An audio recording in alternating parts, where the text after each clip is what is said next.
if you're a developer, if you're a builder, Yes. are you going to buy abated cement or are you going to buy emissive cement? Yes. And what price differential would your customers tolerate Yes. if you're running those two businesses?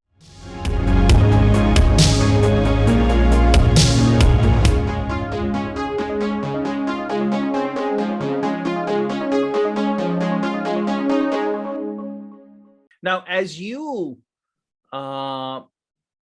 work in these three areas, as you look at the energy spectrum, right, the oil and gas, the new energy spectrum, what is the trend you are seeing develop in the marketplace, especially as we, knock on wood, come out of this pandemic, right? What has changed? What trend are you seeing, especially, let's not put a long-term horizon, for the next 2 or 3 years? What is it that you're seeing that is jumping up on your radar? So I think I'm going to try to answer that question, Ravi, by talking a little bit about our corporate strategy. So if I may, I'd like to talk to you about the 3 pillars of our strategy. Okay. And then I'll move beyond that and kind of talk about, directly answer your question. So 3 pieces to the strategy. The first is to preserve the core. I started at the beginning talking about being an oil field equipment and service company. Yes. And oil and gas will be with us for the foreseeable future, right? You can Yes. get an argument whether that future is 3 years, 10 years, 30 Yes. years, or 100 years. How But- long is the strategy document or the strategy thesis? So for us, a long-range plan is a 10-year planning cycle. Okay. All right. And so when we think about preserve the core of our business, it is how do we make the oil field equipment and service business sustainable for as long as possible? And the Yes. answer to that question is by producing services and equipment that will reduce emissions. Yes. Because for oil and gas to stay in the marketplace, we have to find a way to make it less immiscible and eliminate its contribution to global warming. So that's step number 1.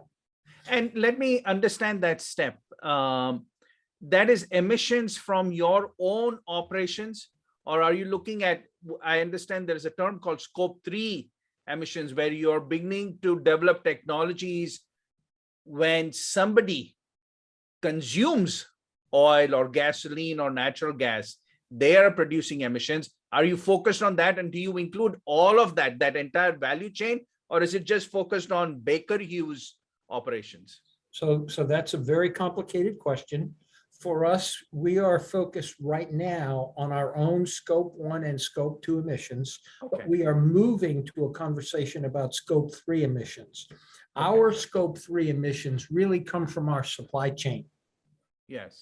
And to a degree from the equipment that we manufacture and sell ExxonMobil or somebody, right? Yes. So we're doing all of that. But when I say we're working to help preserve our industry, we're talking about the fact that for oil and gas to be a consistent contributing part of the energy system of the globe, Yes. we have to explore, produce, transport, and refine oil and gas in a more sustainable way. Yes. The use of the oil and gas is a scope 3 emission for the Exxons, not for us. So that's a long explanation of Yes. how that And fits. just as a layperson, what is the, if we compare the emissions from the exploration and production of oil and gas compared to the emissions generated from the consumption of oil and gas, how would these two weigh up? In my assessment, as a layperson, I would think the emissions from the consumption is way higher than the emissions from the exploration and production. Unless you enlighten me and say, no, Ravi, that equation is different. No, I think that's a fair assumption, Ravi. I think it depends on how efficient the internal combustion engine is, or the gas operated engine, the diesel engine is that you're using. Yes. It depends on how efficient and sustainable the exploration production processes are. For Yes. example, if you're using a big diesel gen set Yes, to frack a well, yes, you're going to produce more emissions than if you use electric drives, right? yes, So, yes. so it's a complicated equation. Fair enough, fair enough. But to that effect, is there research that you know of, either within Baker Hughes or outside in the industry? Because we used to hear about that. There used to be a focus about when gasoline was consumed by cars, they used to come up, and I forget uh, what the equipment was called, but that could capture some of the emissions, right, as from the exhaust. And I don't know if technology has progressed, or is there a breakthrough there, because that could change. Transportation still produces a lot of emission that could help us get to carbon capture and management. Sure. Years ago when I first went in the industry, we had leaded gasoline, Yes, and then we outlawed leaded gasoline, right? And so there were no longer any lead emissions in the tailpipe. yes, And then we had lots of SOx and NOx and particulates and other contaminants. And so a catalytic converter was installed on new automobiles, and that yes, helped to capture and mitigate some of that emissivity. And then when I started driving, or perhaps you started driving, cars might have gotten 10 or 15 miles per gallon, right? yes, yes, Now we have 40 mile per gallon. yes, And yes, so you have these combined auto fuel emissions fleet yes, standards. yes, So it's getting better. Emissions from the automobiles are yes, getting much fewer, yes, but still they emit carbon dioxide. And the only way to really deal with the problem is to begin to think about electric transportation. So okay, hybrids or okay, electric vehicles. all right, okay. So let's go back to I diverge from your strategy. And That's so, okay. and let me ask you, your 10-year strategy, when did the company begin implementing? When did the cycle start? So remember, we're only 4 years old. So we began to kind of put this process in place about 2 years ago. And Okay. it's just now beginning to pay, to kind of be real for everybody. So Yes. preserve the core we've talked about. Yes. Next step is to say, what you do well, could you do it in a space other than the oil and gas industry? Yes. So we produce sensing equipment. We produce process control equipment. We Yes. produce pumps and turbines and compressors. And we've traditionally dealt with that in the oil and gas space. Now, the second strategy is invest for growth. How can we use those core competencies Yes. in what the business world calls adjacencies or white spaces, right? Next door, right? And so that we're beginning to work in that space as well. And that kind of begins to take you to hard to abate industries like steel or glass or cement. A lot of customers who in those industries burn natural gas for their heat, but then there's an enormous amount of carbon dioxide. So can the technologies that we're developing in one area also help us in those areas? And these industries, how sensitive are they to emissions and carbon capture? Does the cement industry, is it as focused on emissions as the oil and gas industry? Before the call, we talked about how the oil and gas industry has to make sure it has a license to operate and exist, right, from society. Does the cement industry ever have to think about that? Right, the oil and gas industry has that burden. Actually, maybe burden is the wrong term, but it needs to think about that. Does the cement industry ever have to wake up and say, we need to bring our emissions under control because society will stop using cement if we don't do that? So probably not to the same degree, Ravi, because there isn't a really reasonably cost-effective, suitable replacement for cement just yet, right? Yes. And you could perhaps make the same argument about oil and gas, but your opponents would say, yeah, but we got renewables and we could have renewable fuels and electric drive stuff. And so it's not quite the same, but I would say to you that around the world, everybody's too strong a word. the vast majority of thinking people and industrial leaders now recognize that climate change is real and we got to solve the problem. The Yes. consequences of inaction are terrible.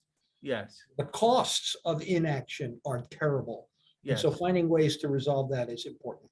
And Mr. Doucette, let me ask you this question. There was a professor, and I forget his name, who was just on CNBC last week talking about ESG. And he said that companies have been talking about ESG, but my words, it's more lip service, that they are really not paying attention, because what they're trying to do is saying ESG will help improve our bottom line. And he makes the argument that it's not really going to help the bottom line, that companies need to come out and say, look, we need to do ESG because it is the right thing to do. It is going to hurt our bottom line, but we have to pay for it.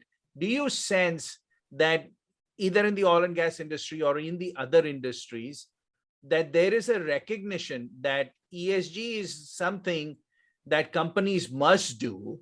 It's part of good corporate governance, and companies are serious in paying the cost for better environmental impact from their operations.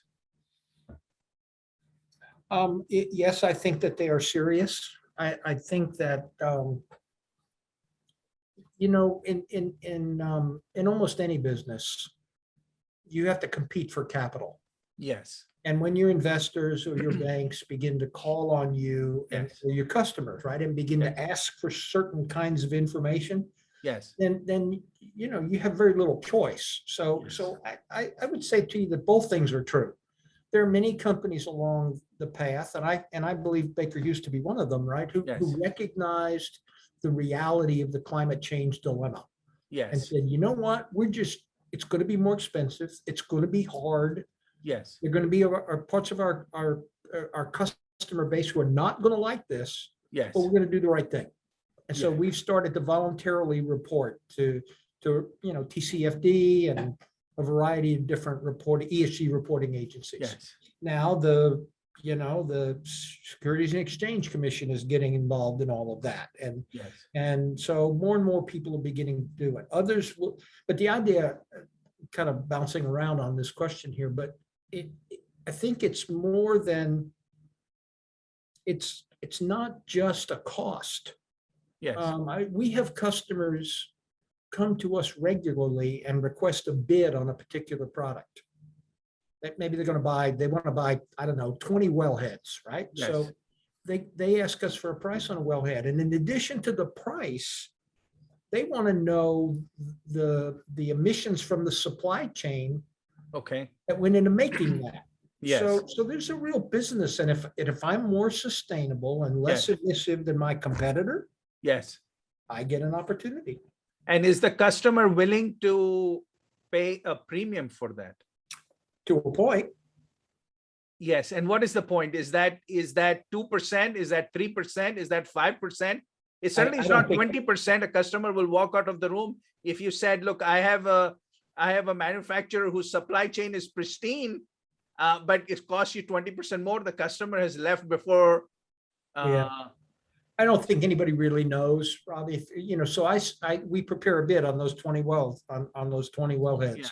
And when that bid goes in, there's terms and conditions, there's payment terms, there's price, there's Yes. sustainability information. It's a package of stuff. Yes. And then each customer scores that Yes. independently. What we don't know is if you put my bid next to company B's bid, what I might have won, Yes. that doesn't necessarily mean I was the cheapest, right? No. And Yes. you just Because pass the manufacturers and the service companies have to start thinking about how much money are they going to invest in sustainability, and how much will the customer pay for that? How much does the customer value it? And the client is going to think about, and so it goes back to, you said, the driver is capital. So you have capital that dries up. And in economic terms, in financial terms, what that means is your cost of capital goes up. because you will ultimately find somebody will give you capital, but now the cost of that capital is higher. So that is, so what is the cost differential in capital? That really then becomes the driver for all of this down the value chain, right? So then that becomes interesting. Now you watch that and you say, okay, all right, we're able to take this. The other thing I would encourage you to think about it, or perhaps your audience to think about, is if we went around to everyone listening to us today and said, what kind of a car do you drive? Yes. What do you think we'd hear? We'd probably hear a couple of Mercedes, Yes. Maybe a Corvette, might be a Tesla or two, Yes. maybe a Honda, might be Yes. some Fords and Chevys. Yes. Why? All you need is transportation, Yes. and some is Yes. expensive and some is cheap. And Yes. and people make a decision based on something in addition to just the price. If you were going to buy transportation Yes. only, Yes. you buy the cheapest car you could. Yes. But you don't buy transportation only. You buy all these other intangible things that force folks to go out and buy, or cause folks to go out and buy a Jaguar or a Mercedes. Yes. Or the gas guzzling SUVs and truck sales last year in the middle of the pandemic, Yep. right? Yep. Is outstripping. So we have all of this talk about environmental, and I know that the society is serious, but to your point, sir, right? Does that translate down to individual behavior, which is what your co-panelist, Mr. Charles McConnell from the University of Houston, is asking. He says, when you're in, and he asked me this question, he says, when you're in a Starbucks line, do you park your car and go inside the Starbucks? Or do you wait in line and keep burning gasoline while you wait in that long line? I escaped from that question because I told him I don't drink coffee. So we avoided. Coffee is a great example, Ravi. Who in the world ever thought they could sell a cup of coffee for $2.50? Why in the world would someone go into Starbucks and buy a cup of coffee at that price when you can go to McDonald's and buy a cup of coffee for a third the price, right? Yes. Because there's a difference in perceived value. And so Yes. that's what makes the difference. And I, as the consumer, we're paying for that perceived value, and we are impacting the environment by our choice, right? But I will we are tell you making this, a choice. The there is hope. Yes. And- So, and here it is. so it has to begin to flow. A business is beginning to pay attention. And as part of your second pillar of your strategy, you're saying, look, we're going to other industries and we are finding an audience of clients who is also aware and is sensitive and willing to spend the money to become more environmentally responsible, to reduce their environmental footprint. Because I understand the cement industry is also one of the industries that generates a lot of environmental impact, right? So the cement industry is not. But when I go back to society and I say, well, are you willing to give up cement? They say, are you kidding me? We need people, right? Because to your point, there is no alternative. Well, I shouldn't say there is no alternative to cement. There is, but those are not as well funded, well publicized as the alternative to fossil fuel. So the question becomes, if you're a developer, if you're a builder, yes, are you going to buy abated cement, or are you going to buy emissive cement? yes, And what price differential would your customers tolerate yes, if you're running those two businesses? And yes, I would say to you that the pure economic formula is not established yet, but the trend is for the market to demand more and more reduced emissions, yes, more sustainable development. yes, And there appears to be a movement to where there will be a price paid for that sustainability. yes. And you look at in most of the world, they use cement for construction. In the US, at least for in the US for home construction, we use wood. Yeah. right? Now you talk about, right, are we changing it? So the whole society, this issue of, it's not just energy transition. It really is, when does society begin to look at its environmental footprint, society, right? Not just the oil and gas industry. And then that becomes very interesting, because there are other aspects, even the type of food that we eat, right? That has a big aspect to it, right? So all of this, now society has to wake up. When you talk about policy, and government leaders and stakeholders, then what we have to look at is the global economy has to now start thinking about that. But I'm talking here more than you are, sir. So I need to stop that. I need to let you continue with the description of your strategy. So please tell us about the third leg of your strategy. It has led us to the conversation that I had hoped we would be able to have. So that third pillar of our strategy, so protect the core, invest for growth, and now the next one is prepare for the new frontier. Yes. So in the future, what do we have to do to be a sustainable, ongoing enterprise? Yes. And when we analyze that space, we think about things like hydrogen, Yes. geothermal energy, Yes. CCUS, Yes. emissions management and control. Yes. And so we are rapidly moving into those spaces to be ready for the transition. So as the core begins to shrink because demand for oil and gas begins to reduce, Yes. we are prepared for the future. Yes. So, to remind our listeners, the three-pronged strategy. First is the traditional oil and gas business and make it sustainable. The second aspect is taking and reapplying or retooling the technologies to other industries which are looking for to benefit from a lower environmental impact. And then the third is the new energy arena, right? The hydrogen, Exactly.